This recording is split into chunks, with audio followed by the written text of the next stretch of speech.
Fala galera, 8 horas em ponto aqui, entrando com vocês. Hoje estou muito feliz, cara, um convidado super especial, alguém que eu acompanho pela TV e, se Deus quiser, ainda vou conhecer pessoalmente. Ó, meu amigo Brancão, outra, sempre ligado aqui. Elbia, show de bola, gente. Brancão, obrigado pela moral de sempre. Carol, meu amor. Arlindo, já vou chamar o Arlindo aqui. Legal, legal demais. Ó, o Matheus Lemos, meu amigão. Fala, Matheus! Já tá na hora da gente fazer outra live, hein? Samuca, Fala, Arlindo! e aí, tudo bom, querido? Tudo jóia? Eu tô muito feliz de estar podendo participar dessa live que a gente já estava há um tempo tentando marcar, né? Pô, você nem imagina a felicidade que eu tô para começar.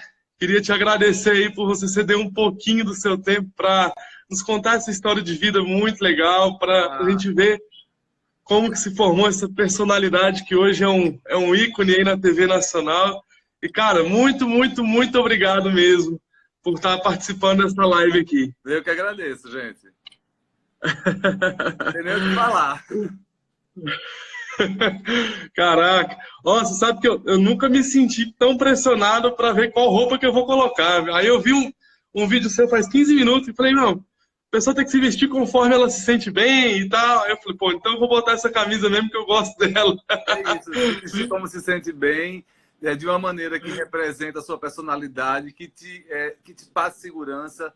Tinha uma época que a gente brincava que às vezes você colocava uma roupa, sentia uma sensação assim, meio de empoderamento. Na verdade, não é uma sensação de empoderamento, não deixa de ser, mas é aquela sensação de segurança que a roupa às vezes passa para a gente. Então eu costumo dizer que nem sempre a melhor roupa é aquela roupa que vai deixar a gente mais seguro.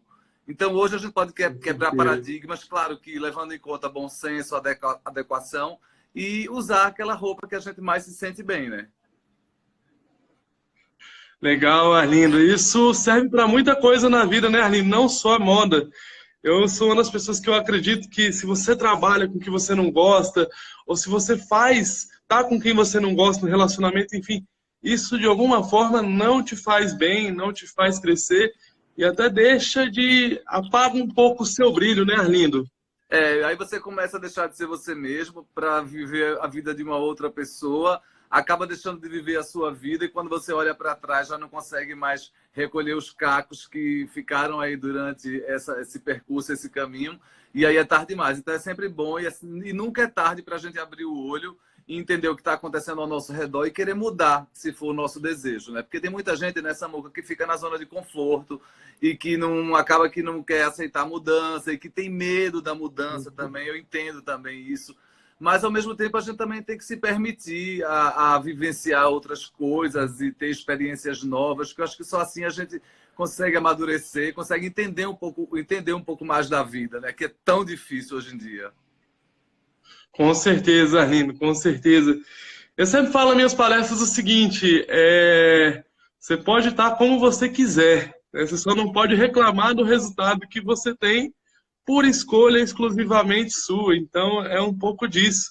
Eu vejo assim, por exemplo, eu também gosto de vestir muito com cor e tal, e tem momentos que isso tranquilo e tem momentos que não é adequado, né? Por exemplo, eu vou dar uma palestra e coisa num ambiente mais formal, não é o momento mais adequado, mas eu na minha vida pessoal, para ir para academia fazer as coisas pessoalmente, eu gosto muito, tá? Às vezes com a camisa laranja, alguma coisa, para mim a cor ela traz alegria, pelo menos isso é uma crença que eu tenho, então eu adoro cores. E só que a gente aprende que às vezes se você tiver num momento ali vestido de alguma forma, você vai ser julgado e assim é na vida e você tem que suportar esses julgamentos, né, Arlindo? É, É uma coisa que eu admiro porque eu vejo seus looks, eu vejo seu cabelo, e tal, e eu vejo assim que você leva muito bem isso, você faz o que você acha que está ali no dia de fazer e tal, e você se sente muito bem. Isso transparece para a gente que te acompanha, que te segue. é bem isso mesmo. Você falou três coisas aí que eu acho que vale a pena a gente voltar no assunto. Primeiro, você falou aí que dá umas palestras, às vezes, para um público mais formal e que você evita cor.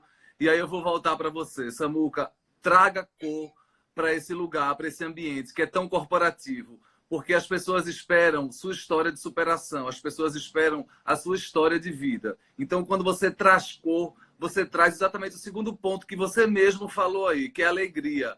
Então, o conhecimento e felicidade, vontade de viver, está muito ligado na cor e tem muito a ver com sua história de vida. Então, não é que eu estou dizendo a você, Samuca, amanhã vai com uma calça jeans e uma camiseta laranja. Não. Você procura uma camisa de alfaiataria, de camisaria, uma calça de alfaiataria, mas sai um pouquinho das cores tradicionais, porque quando a gente é contratado, eu também dou palestra para o mundo corporativo, quando a gente é contratado para esse tipo de evento, eles esperam muito mais do que simplesmente ver uma reprodução da imagem que eles já veem todo dia, que é a camisa azul, a camisa cinza, a camisa listrada. Então, talvez quando a gente traz um pouco mais de informação de moda e um pouco mais de ousadia dentro daquele ambiente e adequado àquele ambiente, eu acho que a gente tem esse dever e essa obrigação. E aí cai na segunda história que você falou, que é a história do julgamento. Que o julgamento é, como você disse, não está só na moda. A gente olha para o lado, hoje em dia a gente é julgado, independente de você ser na TV, ser do rádio, da televisão, do Instagram, do YouTube, enfim. A gente está julgando até no nosso ciclo de amizades, por mais restrito que ele seja, a gente acaba sem querer, ou até querendo, julgando quem está ali no nosso ciclo e tomando determinadas atitudes. Então, a gente precisa se policiar muito para isso e usar da empatia. E a terceira coisa que você falou é que realmente eu acho que eu vim para provocar, sabe? Eu acho que eu vim para mostrar que a gente pode, sim, quebrar paradigmas, a gente pode transgredir com a moda, apesar de ter um público que busca uma adequação através do biotipo, com a roupa ideal e com o bom senso, claro, e junto tudo isso, informação de moda e estilo, muitas vezes aquilo que eu digo não condiz com o que eu visto, mas eu faço muito de propósito, porque é um exercício que eu preciso fazer comigo mesmo. E tudo isso, essa ousadia, essa quebra de paradigma, essa maneira de ser irreverente, porque não um rebelde sem causa, tem muito a ver com o meu DNA, tem muito a ver com a minha personalidade, com o meu estilo. Os meus amigos sabem disso. Eu sou uma pessoa que eu sempre gostei de, mesmo às vezes sabendo que não seria a melhor alternativa, mas sempre de ser um pouco mais diferente. Então, quando comecei a fazer o Esquadrão, eu senti que eu precisava me acalmar um pouco mais nesse sentido em relação aos looks. E aí a gente vai ganhando força, né? A nossa personalidade vai se construindo, a personalidade na TV vai se construindo ao longo do tempo.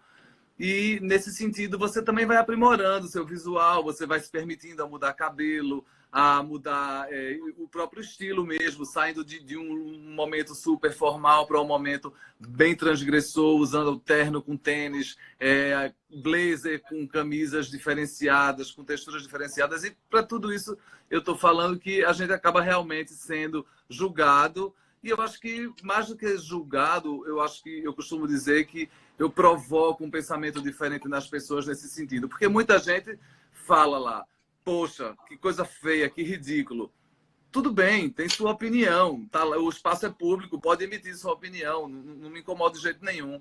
E tem muita gente que se identifica. Eu gostaria muito de ter a coragem de usar isso, de fazer essa combinação. Eu falei, olha aí, a inspiração está aí, traz para a sua realidade e faz. Então, a gente tem esse dever de provocar o outro. E uma coisa, Arlindo, dentro desse julgamento, eu acho que as pessoas têm que aprender a separar. Porque uma coisa é julgar a sua roupa. Pô, Arlindo, essa roupa que você está vestindo é ridícula, não gostei. Outra coisa é falar, pô, Arlindo, você é ridículo. Né? É não trazer isso para a pessoa em si, porque a roupa você, no outro dia está com outra, enfim. Eu acho que hoje misturaram muito essas coisas quando querem ou julgar o trabalho da gente, uma forma que a gente conduz alguma situação específica da vida. Eu sempre sou acostumado com julgamentos. Eu vou contar um pouquinho da minha história aqui, Arlindo, rapidinho, porque tem muita gente da tua audiência que não me conhece. Eu nasci com paralisia cerebral, num parto de gêmeos, e vários médicos falaram que eu não ia andar, que eu não ia falar, que eu não ia engatinhar. Hoje eu sou palestrante e triatleta. Então, você falou aí de quebrar paradigmas, eu também me identifico muito com isso. E esse negócio de ter julgado, se eu tivesse medo do julgamento, eu não tinha nem saído da casa dos meus pais, porque a gente sai, eu já sou julgado pelo jeito de andar, pelo jeito de... As pessoas, elas olham uma pessoa com uma deficiência física, que você consegue avistar de longe, e já criam um conceito, pô, mas já aconteceu de eu entrar numa loja dela, a moça falar assim, eu com 18, 19 anos, pô, mas você tem cartão, você tem CPF? Como, falei, sim, eu sou uma pessoa como qualquer outra, e eu também gosto muito desse tom provocativo, e muitas vezes que faz as pessoas refletir.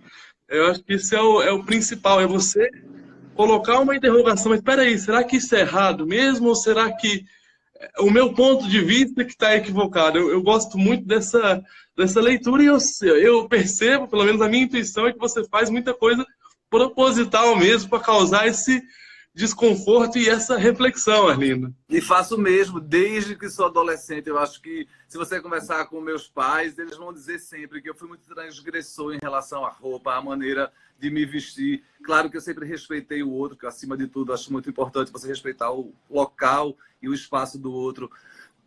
Desculpa, mas nesse sentido de roupa, eu sempre gostei. E como eu trabalho com moda, o meu segmento permite com que eu ouse um pouco mais, crie o meu próprio estilo a partir de várias informações que o meu radar capta aí que vem acontecendo, e aí eu faço aquela digestão no bom sentido e acabo traduzindo isso no meu estilo de vestir. E as pessoas julgam mesmo. E você falou outra coisa também, que as pessoas julgam muito o estilo com a personalidade, né? Claro, o estilo é reflexo da personalidade. Se você não gosta do estilo, você acaba não gostando da personalidade. Mas eu não digo em relação a mim, mas eu digo em relação ao próximo. Se permita pelo menos conhecer a pessoa, entender o que é a pessoa. Se aquilo não te agrada, tudo bem. Mas às vezes tem algum outro ponto naquela pessoa que vai te chamar tanta atenção que aquilo que não te agrada vai ficar lá esquecidinho. E a pessoa tem tantas qualidades e você acaba não enxergando. Então a gente tem que abrir um pouco mais o nosso olhar para empatia e ver além da imagem mesmo, né? A gente julga mesmo. Nós parece que fomos condicionados a julgar o outro pelo que ele veste ou pelo que ele não veste, também pelo como ele se comporta, como ele dança, né? Como ele fala, se não gesticula, é uma coisa absurda.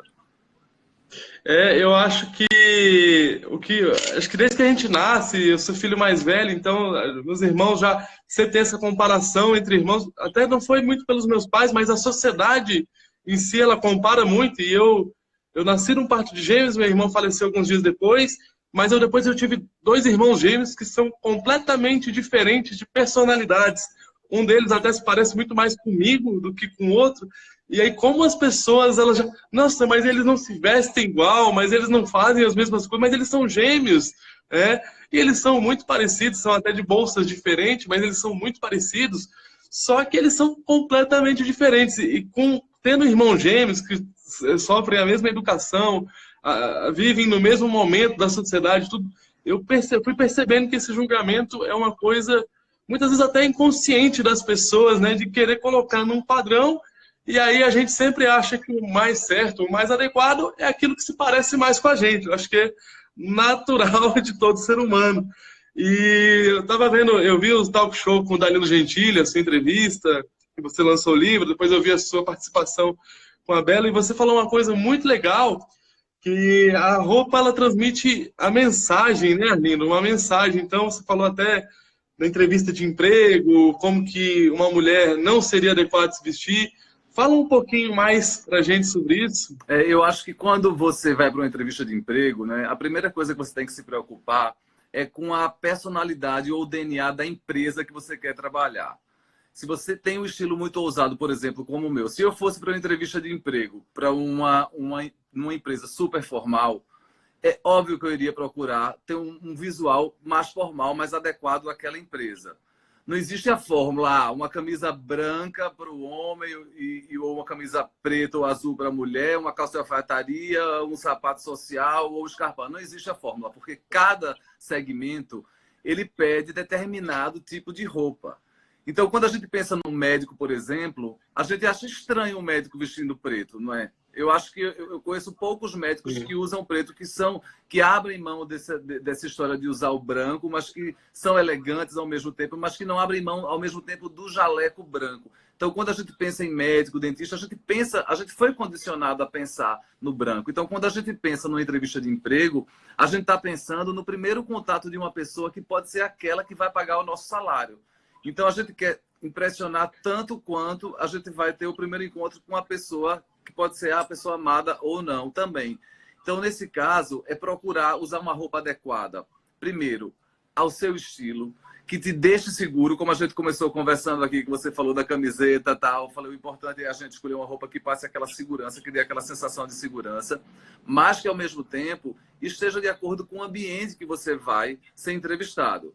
Ah, eu adoro esse moletom rosa. Eu realmente amo esse moletom rosa. Eu tenho um xodó por ele. Mas não faz sentido eu usar um moletom rosa, por exemplo, numa entrevista de emprego no escritório de advocacia. Ou até faz sentido, dependendo do segmento do escritório, dependendo de onde o escritório atua. Então, saber qual é a roupa que você vai usar para a sua entrevista de emprego, você tem que levar em conta todas as situações que estão em volta, desde o ambiente até os seus potenciais clientes, até o DNA da empresa. Então, a partir daí, a partir dessas informações, você começa a construir, teoricamente, uma boa camisa cortada, uma boa calça e um sapato confortável com cintos, unhas bem feitas, no sentido de um pouco de higiene, sabe? Evitar roer unha, levar a unha ruída, mesmo que você seja uma pessoa compulsiva. Então, dá uma lixadinha só para mostrar um pouco mais de acabamento com o efeito final. Eu acho que isso faz a diferença também em relação à roupa. Mas é óbvio que de nada disso adianta se você não tem o conhecimento e a capacidade para estar futuramente ocupando aquele cargo que você está indo buscar. Porque de roupa bacana o mundo está assim, né? Mas de gente legal... Você falou esse negócio que a roupa transmite uma mensagem, é legal, porque eu já fiz alguns eventos que o tema era reviva o super-herói que tem dentro de você. Então, a ideia era trazer as pessoas... Eu acho que todos nós já tivemos momentos muito heróicos na nossa vida, né? Eu falo sempre às pessoas, você provavelmente não está passando a sua fase mais difícil hoje, você já enfrentou coisas mais difíceis, desafios. Se apegue nesses momentos, lembre da força que você teve. E aí, nessas palestras específicas, eu ia vestido de super-homem mesmo, de super-herói. E aí, no final, eu tinha uma mascarazinha, eu tirava. E falava, agora, no final da palestra, é hora de você tirar todas as máscaras que te aprisionam, que não é o que você quer ser e tal, e se libertar disso. Então, era muito congruente a roupa com a mensagem que eu queria passar, e foi super bem aceito em ambientes corporativos, né? Em alguns momentos eu até ia com blazer e com a camisa do super-homem, como se fosse o Clark Kent mesmo, no momento. E aí, num determinado momento da palestra, eu tirava o blazer e tal, né? Para fazer essa metamorfose. Então, assim, eu acho super legal esse jeito que você aborda a moda. E a gente fala realmente que a roupa ela passa uma mensagem, né? Seja ela através do estilo que você quer imprimir, seja ela através da personalidade que você quer passar. Mas eu acho que, acima de tudo, a gente, para entender a moda, a gente não precisa de muita coisa. Basta a gente se conhecer, sabe? A gente olhando para o nosso próprio corpo, se aceitando do jeito que a gente é, valorizando aquilo que a gente gosta. Às vezes a gente não gosta de determinada parte do corpo, normal, ninguém vai morrer por conta disso. Então, quer disfarçar, a moda pode fazer isso, mas ao mesmo tempo, se você gosta de todas as partes do seu corpo, a moda também pode ser sua amiga. Eu costumo dizer que a moda ela tem que ser uma aliada, tem que ser uma ferramenta para te facilitar na vida. E nesse sentido da propriedade da informação, a roupa ela acaba realmente passando uma mensagem, né? Às vezes você não é nem uma pessoa sexy, você não é nem uma pessoa vulgar, mas você gostou tanto de um filme onde a atriz passava as 2 horas usando um vestido curto, justo, bem sexy, bem decotado e bem drapeado. Então você, de repente, incorpora aquela imagem para a sua vida e, de uma maneira inconsciente, você começa a querer viver uma vida, entre aspas, de estilo que não é a sua. Então, nós somos um país regido culturalmente pelas novelas, isso é fato, né? Tanto que a gente viu agora há pouco no Carnaval a quantidade de fantasia que teve da personagem Lourdes, né? A Regina Casé, na novela Amor de Mãe, né? Com a plaquinha Onde Está Domênico, que é exatamente o retrato da mulher trabalhadora, batalhadora, de classe média baixa, quer dizer, ela não chega nem a ser classe média, mas acho que pelas conquistas, né, a gente dá para entender que ela tem, apesar de morar numa comunidade, ela tem as suas conquistas. Então, para a gente entender que somos um país regido culturalmente pelas novelas, isso é muito bom. Mas a gente também tem que entender que muitas das roupas que estão ali nas novelas, elas vestem as personagens. E muitas vezes, ou na maioria das vezes, as atrizes não usam aquele tipo de roupa no dia a dia. Então, a gente precisa também ter um filtro da ficção e como a gente trazer aquilo para a realidade. Ah, Arlindo, eu adorei o maiô que a Bebel, que era uma personagem de Camila Pitanga, usava numa determinada novela que ela contracenava com Wagner Moura. Era uma novela que ela era bem sexy, ela era uma garota de programa e tal. Como é que dá para a gente usar aquilo na vida real? Então, a gente tem que pensar como tirar aquele estereótipo que foi criado na novela através daquele maiô e pensar em alternativas diferenciadas. E sabendo, sim, que quando a gente está ousando e transgredindo, a gente vai acabar provocando o julgamento, como a gente falou aqui no começo. E, às vezes, a mensagem que a gente quer passar através da roupa, ela é incompreendida, não por falta de informação da gente, mas, às vezes, por falta de informação do outro, que está vendo a gente de uma maneira limitada e sem querer ampliar os horizontes em relação a conhecimento, inclusive de moda. Certo. Então a mensagem que fica aqui, Arlindo, é que às vezes não tem roupa certa e errada. Às vezes a roupa ela fica boa em uma pessoa que tem aquele estilo, mas não fica bem em você porque você não tem o mesmo estilo da pessoa, não tem a mesma.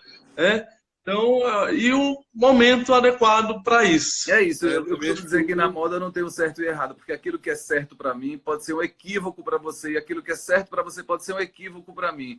Então, somos todos iguais, mas na moda, cada um tem as suas peculiaridades, as suas características e as suas vontades também. Ô, Arlindo, eu vou printar esse trechinho seu aqui. E cada vez que a Carol, minha esposa, me questionar da roupa, eu falo, olha o que o Arlindo falou aqui. Eita, Carol, não me mete nessa confusão não, Samuel, pelo amor de Deus. Às vezes eu estou num restaurante e eu estou lá com o meu companheiro, né? Às vezes a gente está lá e a gente está conversando alguma coisa, de repente é natural, você para assim, você começa a olhar, como a gente fala no Nordeste, você começa a pensar na morte da bezerra, que é um ditado horrível. Mas você pensa, né? Fica pensando, a bezerrinha e tal. Então, às vezes, eu estou pensando em nada e olhando, aí daqui a pouco vem aquele casal entrando. E aí vem o homem todo cheio de orgulho, dizer, olha ela aqui.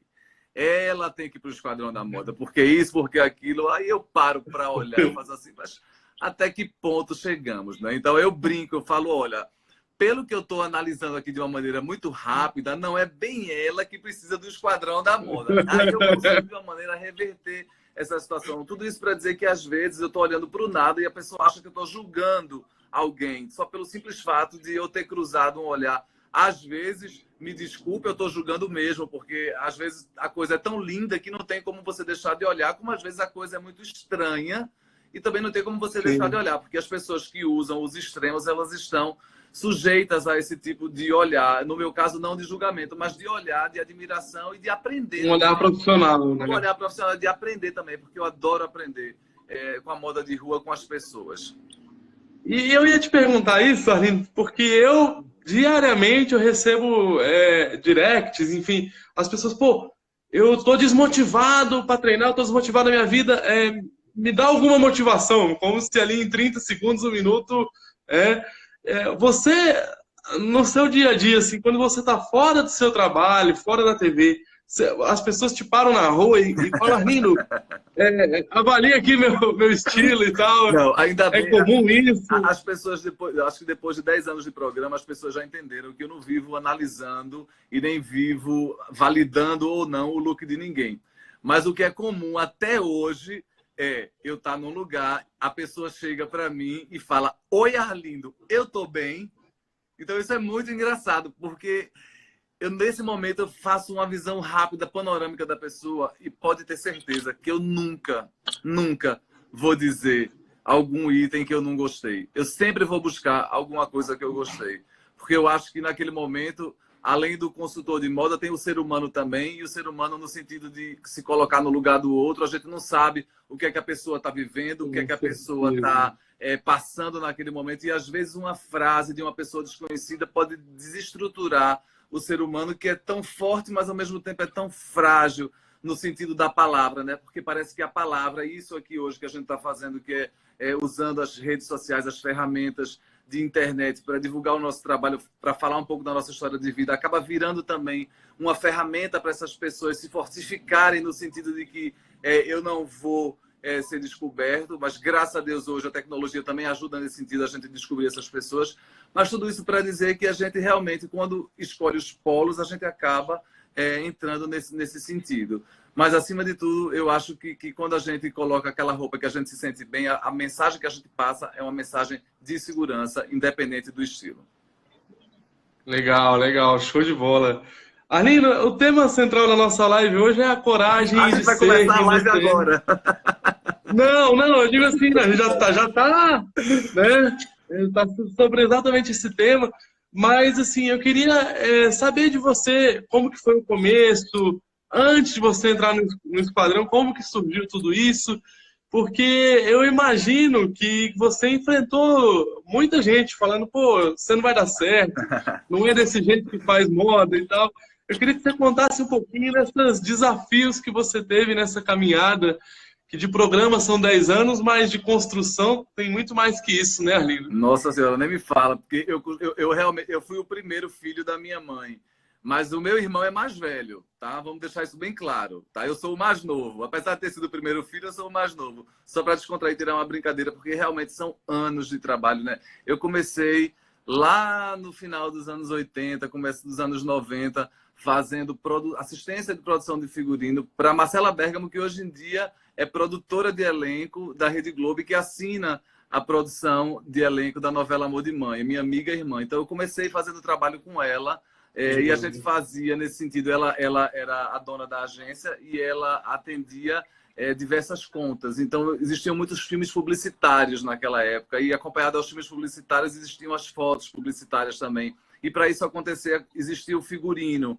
Então eu comecei fazendo assistência de figurino para ela, depois eu fui subindo, depois eu fui fazendo figurino, e depois quando eu cheguei num ponto que, paralelamente a tudo isso, eu fazia graduação e pós-graduação, eu resolvi montar o meu próprio escritório. E era um escritório de design, onde a minha proposta era criar marcas para novas lojas e, ao mesmo tempo, dar assessoria de moda para lojas e para quem quisesse criar uma identidade visual diferenciada. Claro que Recife ainda não tinha um segmento grande e eu tive que ampliar o meu escritório junto com minha sócia na época, que era a Catarina Menezes, que hoje mora em Londres e ela está super bem. Enfim, já é outra história para a gente entrar depois, mas era um escritório de design, basicamente, de estratégia de comunicação. Um certo momento, o Fábio, que é meu, não por acaso, é meu companheiro há 26 anos, isso a gente vai fazer 27 anos, ele recebeu o convite para voltar a trabalhar aqui em São Paulo, na revista Estilo. E aí ele voltou já sócio da minha empresa lá em Recife. Então, ele começou a trabalhar e eu comecei a perceber que o movimento era muito maior daquilo que eu gostaria de fazer. E aí a gente chegou no consenso que manter duas casas não fazia sentido, porque a gente mantinha Recife e São Paulo, e aí eu vim para São Paulo. E aí realmente vem aquela história de começar do zero, começar de nada, entendeu? Só me apresentando às pessoas que eram do meu interesse profissional, levando o meu currículo, levando o que eu já tinha de bagagem acadêmica e de experiência profissional, e isso aí era só o suficiente para mim, para me dar uma segurança de entrar nesse mercado de São Paulo, que é um mercado violento. O mercado da moda, infelizmente, era um mercado preconceituoso. Hoje não tem mais espaço para o preconceito, ainda bem, pelo menos na moda. Quer dizer, a gente sabe que ainda existe preconceito em vários locais e a gente não pode ser hipócrita de dizer que o preconceito acabou, né?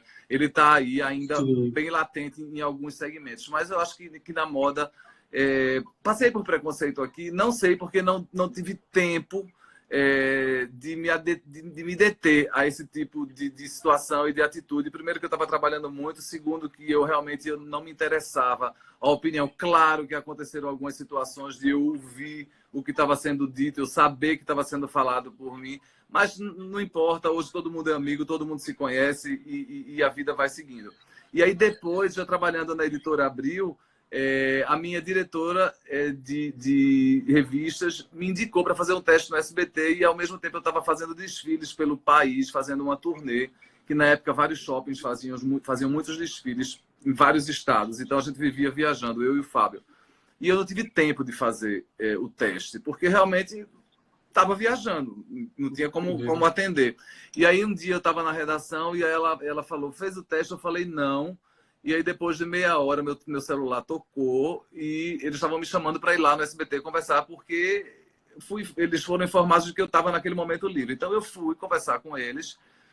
De repente eu estava na sala de um diretor, ele abriu uma gaveta, fez um teste super informal. 2 horas depois ele me ligou falando, olha, você vai fazer o Esquadrão da Moda, a gente vai te ligar daqui a 2 dias. Eu fiquei louco, falei, como é isso? Eu vou me ligar no Esquadrão da Moda daqui a 2 dias, televisão, peraí, calma.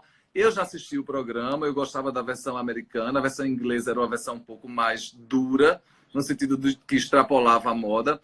Gostava do formato, gosto do formato americano, mas não me identificava com as roupas. Bom, eu recebi a notícia, eu acho que foi no dia 18 de setembro, 18 de setembro, não, mentira, 18 de agosto. No dia 3 de setembro eu já assinei o contrato, no dia 18 de setembro a gente já começou a gravar de 2008, e daí então a gente teve uma pausa de gravação para a Bela ter os meninos, e aí durante essa pausa o SBT me deu um programa chamado Tem Estilo, que era um programete de 5 minutos durante a programação no final da tarde.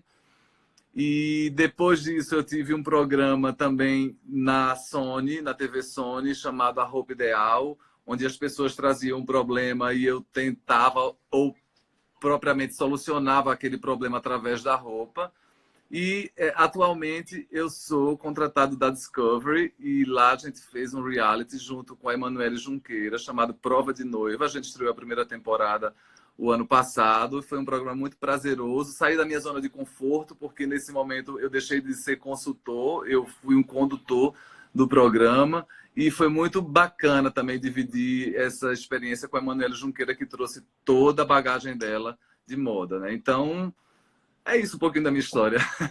Meus livros, que eu lancei meus 2 livros, Não Nada para Vestir, As Armadilhas da Moda, e palestras, que, assim como você, a gente acaba viajando o país, levando um pouco da nossa informação para cada cantinho desse Brasil que é tão grande. Arlindo. Arlindo, e você já conhecia a Bela antes do programa ou foi seu primeiro contato? Foi engraçado, não é? Eu, quando fiz o escritório, existia uma loja em Recife, a Multimarcas, e eu acabei fazendo a programação visual dessa loja e fizemos um catálogo aqui em São Paulo. E quem foi a modelo do catálogo? Isabela Fiorentino. Isabela Fiorentino. Muito engraçado. A gente não se cruzava muito no mercado, porque Bela sempre foi uma modelo top e sempre foi uma modelo de fotos e de passarelas e um pouco mais exclusiva. E como eu trabalhava na Estilo e na Marie Claire, eram revistas ainda que eram focadas nas atrizes, porque existia um momento nas revistas em que as modelos começaram a ser trocadas por atrizes. Isso foi um movimento que aconteceu lá na Vogue América, lá nos anos 90, e isso foi acontecendo no decorrer. Então, quando eu cheguei aqui em São Paulo para trabalhar com revista, eu trabalhava mais com atrizes do que propriamente com modelos. Então, a gente se cruzava, mas a gente não tinha essa amizade que hoje em dia é um casamento, né? Que a gente costuma dizer que a gente fica mais junto do que propriamente com os nossos companheiros. Com certeza. E pelo que você contou, Arlindo, eu vi que o tempo todo você saiu da sua zona de conforto, porque eu imagino que você, na época que você veio para São Paulo, de Recife, você já era bem conhecido em Recife, você estava bem conceituado, e aí você chega em São Paulo, um mercado extremamente competitivo, para começar do zero, e aí em outro momento você também larga de ser consultor, que era uma coisa que você já dominava, com certeza você é muito bom nisso, para fazer outras coisas. Isso é muito legal, cara, ver isso assim, porque são pessoas assim que eu me identifico, sabe? Eu acho muito legal. Eu, particularmente, eu já me mudei de cidade 8 vezes, então eu entendo o que é começar do zero, o que é vir para uma cidade que eu não conhecia ninguém. Aí as pessoas perguntavam, por que você faz isso? Ah, porque eu quero viver a experiência diferente, né? Então, é legal, cara, legal. Parabéns. Muito legal ouvir isso de você e, cara, só tenho a agradecer mesmo. Muito obrigado. Viu? É aquilo que a gente falou, né? De se permitir, né?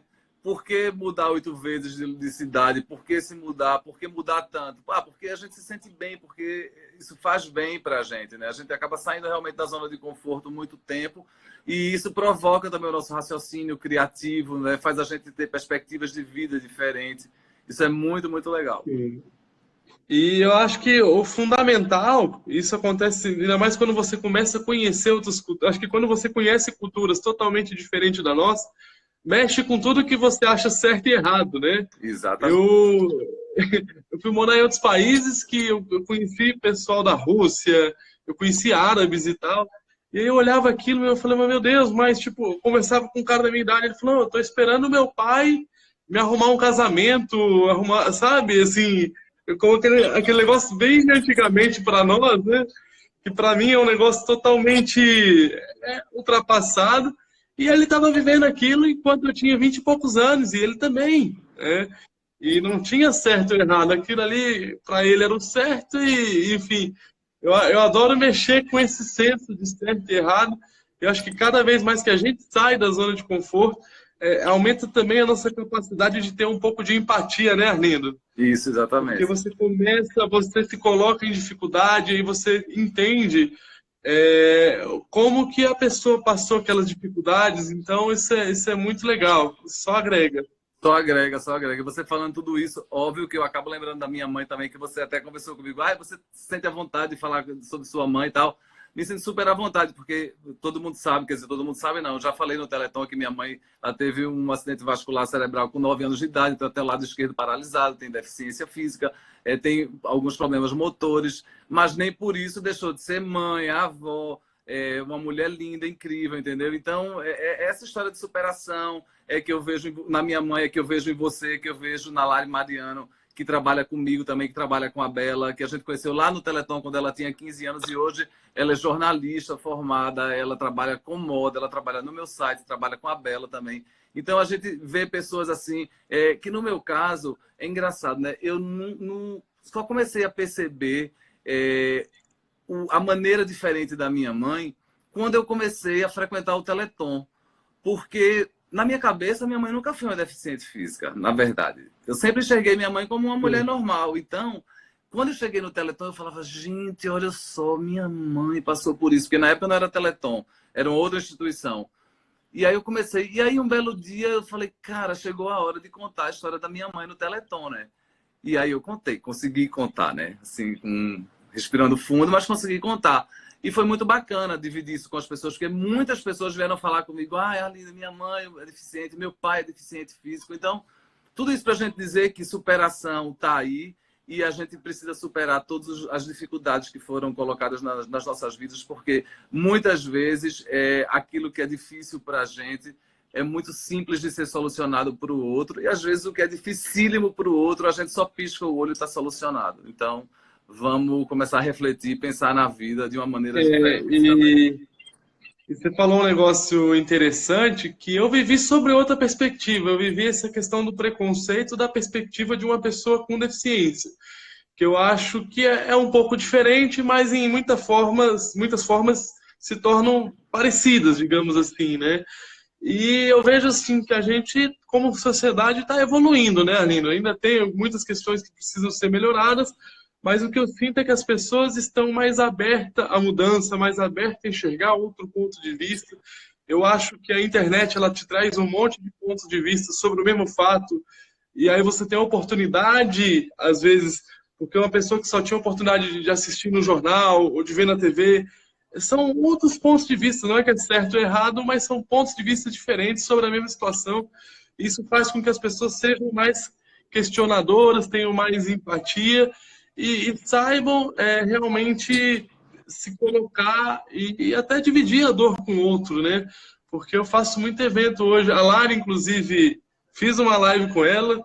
Depois disso, ainda quero conhecer ela pessoalmente, porque eu achei ela uma mulher incrível, assim, a perspectiva sobre o que ela olha para a vida, como que ela enfrenta as coisas e como que ela é uma pessoa que gosta de aprender, que, enfim, eu imagino que ela é uma profissional super, super, super competente, né, Arlinda? Porque ela estuda muito, ela se dedica muito e é o que você falou. tanto ela quanto você, quanto eu, muitas vezes a gente não teve nem tempo de parar e pensar, olha, isso aqui é preconceito, então você está ali trabalhando, estudando.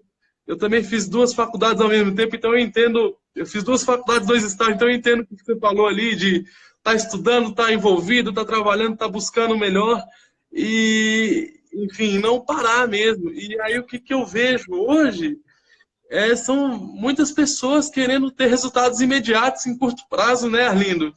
Isso, pelo menos na minha vida, nunca foi uma realidade. Assim, eu sempre tive que fazer muito. A minha mãe me criou sobre uma perspectiva, por exemplo, eu era uma criança que eu nasci com deficiência, né? Então eu passei toda essa fase de infância, primeira infância, adolescência, sendo deficiente, sendo diferente. E aí a primeira vez que eu era uma criança, que eu me atrasei para a escola, eu falei, mãe, eu me atrasei porque eu demoro 12 minutos para colocar um tênis. E a mãe olhou para mim e falou, filho, você é diferente, se você sentir, você não vai poder se atrasar.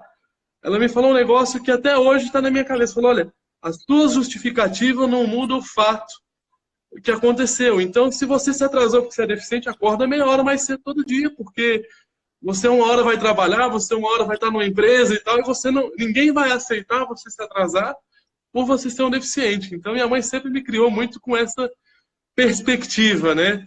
E isso, imagina, assim como sua mãe, essa perspectiva de também ter uma liberdade de ser quem é, de você ter uma liberdade criativa dentro de casa, tudo isso que hoje eu implemento com meu filho, que não tem nem 2 anos, mas que muita coisa que minha mãe me criou e que deu certo, eu tento replicar da minha maneira. Eu acho isso incrível, e eu imagino que você também passou isso com a sua mãe, que ela mesmo tendo essa mobilidade reduzida física, ela foi mãe, fez o papel que tinha que fazer, e é isso aí. Ainda exerce o papel, ainda tem meu pai, né? Porque ela cuida também do meu pai, né? Porque eles são casados, o quê? Vai fazer o quê? 50 anos, agora eu não sei. Por aí, né? Não, gente, não vou falar de números, porque senão acabou revelando a minha idade. Besteira. É muitos anos. Mas olha, você estava falando uma coisa aí, e a gente sabe que é muito comum também na Europa, nos Estados Unidos, deficiente físico morar sozinho, né? E a pessoa precisa se vestir, né? Porque somos o nosso mundo culturalmente impôs que para a gente sair na rua precisamos de uma vestimenta. E como é que o deficiente físico se veste aqui no Brasil sozinho? A gente ainda não tem marcas que tenham um olhar de empatia para esse público também. A gente, acho que recentemente tivemos um grande magazine que fez uma coleção. Aqui no Brasil tem um estilista que desenvolve coleções de moda inclusiva, realmente com uma proposta muito bacana, que é a Andressa Salomone, mas não tem produção em larga escala.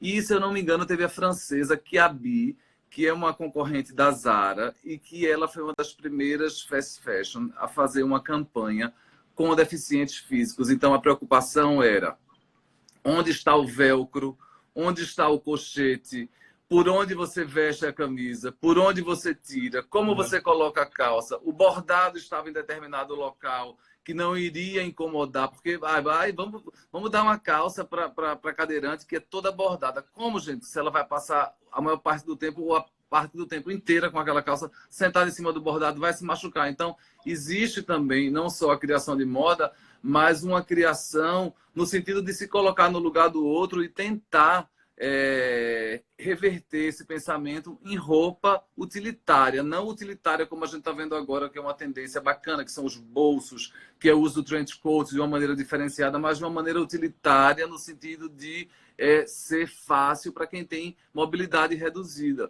E aí, nesse sentido, precisa se vestir também. Então, ainda bem que as marcas estão começando a abrir o seu olhar para isso. E eu não digo isso no sentido de colocar um deficiente físico ou um cadeirante na passarela. Eu digo isso no sentido de criar roupa para essas pessoas, porque muito mais do que colocar essas pessoas na passarela, é muito importante criar roupas para essas pessoas. Então, a gente levanta a bandeira, mas o mais difícil é você deixar o mastro fincado com a bandeira lá, flamulando ao vento. Essa é a parte mais difícil. Você sabe que eu, dentro da moda, tenho uma dificuldade grande, que é com calçados, né? Porque, por exemplo, quando tênis que tem... Isso, então, assim, eu tenho... Porque o que acontece? Todos os calçados, pelo menos que eu conheço, que são ortopédicos, eles são muito feios, porque eles são confortáveis, ok, mas eu acho que ainda as marcas elas não têm essa preocupação de vestir bem a pessoa que é deficiente, que tem uma mobilidade reduzida, assim, um calçado que dê para ir para um casamento, uma coisa mais que fique legal e fique confortável ao mesmo tempo. Então, assim, eu particularmente botão de camisa, tem algumas camisas que eu usava muito, então eu mesmo levava num alfaiate, mandava trocar os botões para ser aqueles que só de pressionar já engatava, para mim facilitava. Eu fazia isso também nas mangas, porque eu gostava de deixar meia manga dobrada, mas também tinha dificuldade ali, principalmente do lado direito, porque a minha mobilidade, assim como a da sua mãe, é bem reduzida do lado esquerdo inteiro do corpo. Então eu tinha dificuldade, às vezes eu dobrava uma manga bem, a outra ficava toda troncha, toda... E aí a gente que tem deficiência, que tem alguma mobilidade reduzida, a gente quer o máximo de autonomia. E eu já passei situações depois de adulto, eu quebrei o dedo da mão esquerda e aí eu precisei, às vezes, até de ajuda para me vestir, porque eu não estava acostumado com aquilo e tinha uma palestra para fazer e tal. Mas realmente assim, e assim, quando você conquista uma autonomia, para você dar um passo para trás é muito difícil. Então, para mim, foi assim, foi um pouco constrangedor ter que pedir ajuda de alguém para me vestir e tal, alguém que eu não conhecia, né? Eu estava numa cidade sozinho e tal, então eu pedi pro pessoal do hotel, manda alguém aqui que eu preciso me vestir e tal. Mas não me atrasei para palestra. Vivendo, aprendendo e passando por essas adversidades. Assim é que a gente cria a nossa história de vida, meu querido. Isso aí tudo. A gente sempre tem que tirar um ponto positivo de tudo que a gente passa. Mas no fim aprendi a me vestir com um braço só. Depois de 2, 3 dias eu fui. Olha aí. Então você vai tudo se adaptando. Mas é legal, Arlindo, muito, muito legal saber da sua história, saber de tudo isso que você construiu. E, cara, só quero te falar que você tem um fã aqui desse lado. Obrigado. Você sabe que eu também sou seu fã, né? Não é de hoje, não. Já lhe acompanho de muito tempo. Você ganhando suas medalhas, se superando a cada prova. Muito legal. Fico muito feliz também. Fiquei muito feliz com o seu convite. Ainda bem que a gente conseguiu sincronizar as agendas e eu disse, eu preciso fazer essa live com o Samuca porque eu acho que vai ser enriquecedor para todo mundo. Meu querido, tamo junto. Muito obrigado. A galera que participou aí, ó.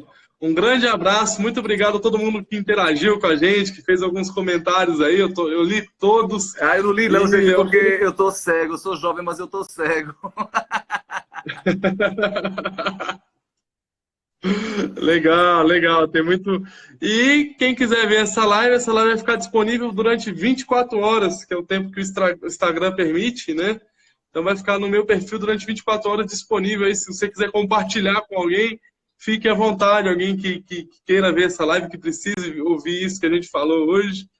E no mais, Arlindo, muito, muito obrigado. Eu sei que uma hora do seu tempo é uma coisa que vale muito, principalmente para mim.